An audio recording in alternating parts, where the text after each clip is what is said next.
Ever since man has looked up into the stars, he has seen strange objects in the skies. But the search for proof of extraterrestrial intelligence has produced disappointing results. The best so-called evidence has only been a few photographs and film clips. But now, all that's about to change.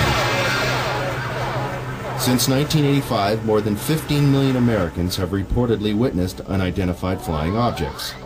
But despite the seemingly overwhelming evidence, mainstream science has chosen to ignore the subject. But now, for the first time in history, one of the greatest mysteries of this century is unraveling. A former government scientist has come forward to discuss the military's classified work on extraterrestrial spacecraft.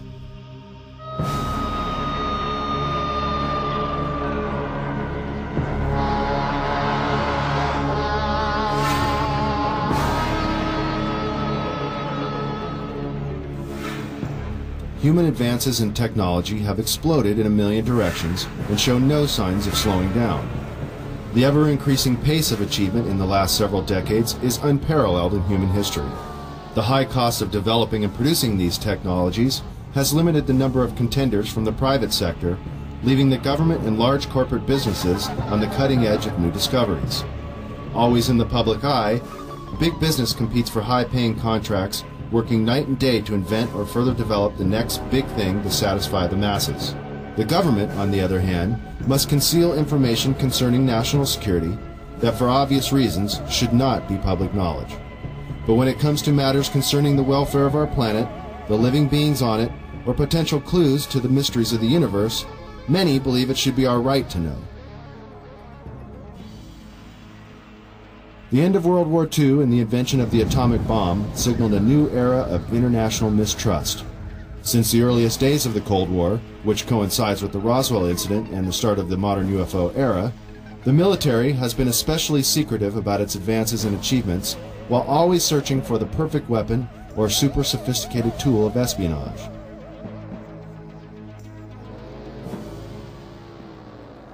High-tech surveillance equipment around the world, and even in space, has allowed global intelligence to see and be aware of many things that the common civilian cannot even begin to imagine. The military recruits many talented civilians when special expertise is required, and propulsion systems expert Bob Lazar claims he was one of them.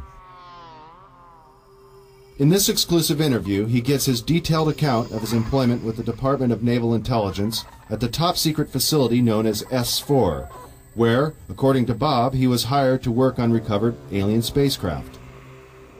S4 is located 125 miles north of Las Vegas and 15 miles south of Groom Lake. This now not-so-secret military base at Groom Lake, Nevada, is known as Area 51, or Dreamland, as insiders like to call it. Born in 1959 in Coral Gables, Florida, Bob has lived much of his life in Las Vegas, Nevada. With degrees in physics and electronics from MIT and Caltech, he has dabbled in everything from chemistry to fireworks in an effort to understand the finer points of propulsion. He has even assembled a jet car with a 22,000 horsepower engine salvaged from a Navy F-3D Sky Knight that is capable of land speeds of over 350 miles per hour.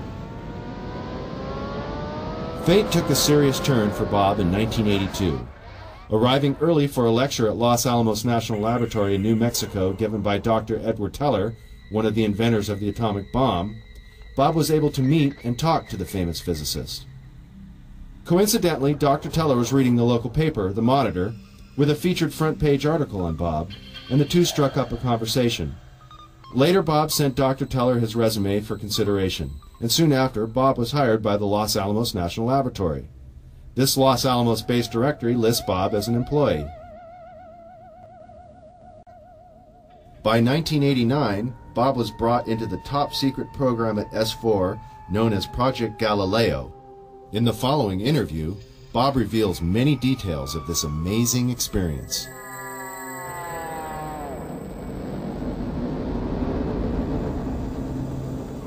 Did you witness any disk technology at Area 51? No, there was absolutely no ET craft, ET technology, anything like that at Area 51. This is why S4 was made specifically to separate it there. People at Area 51 do not have the clearance. How long were you employed at S4, and when were you hired? When was I hired at S4? I guess early '89, and I was probably there only about 6 months or so, on a very infrequent basis. How were you transported to and from work? At the time that I was working there at McCarran International Airport in Las Vegas, there was a Special Projects EG&G building. When I was told to go to work, I drove there, parked my car there, and got in a plane at the airport, flew to Groom Lake, where I deplaned and waited for a bus, and the bus drove me down to S4. The S4 facility is an area just off the Papoose lake bed, dry lake bed, and it consists of 9 hangars. The hangars have sloped doors on them with a sand texture coating. Around the opposite end of the hangars, there's the standard entrance where you're dropped off at, go through a security check, and inside there's a small complex. There's some office space, there's several laboratories, the hangars themselves, of course, and a few other places. I didn't have free rein to go wherever I wanted to.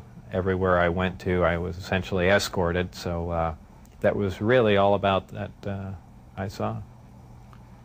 Inside the facility, what was the basic layout? Were there underground levels? I don't think there were any underground levels to it, though there could have been. I don't think it was an extensive underground facility. It just looked like an installation that was butt up against a mountain. And I didn't see any evidence of any stairs going down, elevators, or but like I said, I don't know. There could have been, and I just might not have been permitted in those areas. It's difficult to really surmise how long it had been operational. Everything did look fairly new. By that I mean I don't think this installation was there in the early 70s. Nothing was worn. Things looked fairly freshly painted. So, as a ballpark guess, I would say it would really surprise me if the installation was older than 5, 7, 10 years, something like that. What they're doing, researching extraterrestrial craft, is beyond me, but that's where my checks came from, so I can only assume that they were in charge of that. Did you see high-level government or military personnel at S4?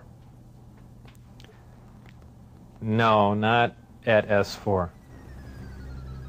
Anywhere in the overall facility at all?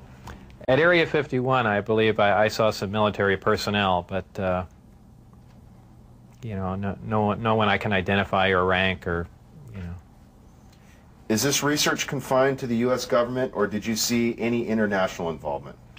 At one time, the Russians were involved, and supposedly there was some breakthrough made by our team. However, this project was split up, and right after that happened, the Russians were no longer permitted on the facility at all.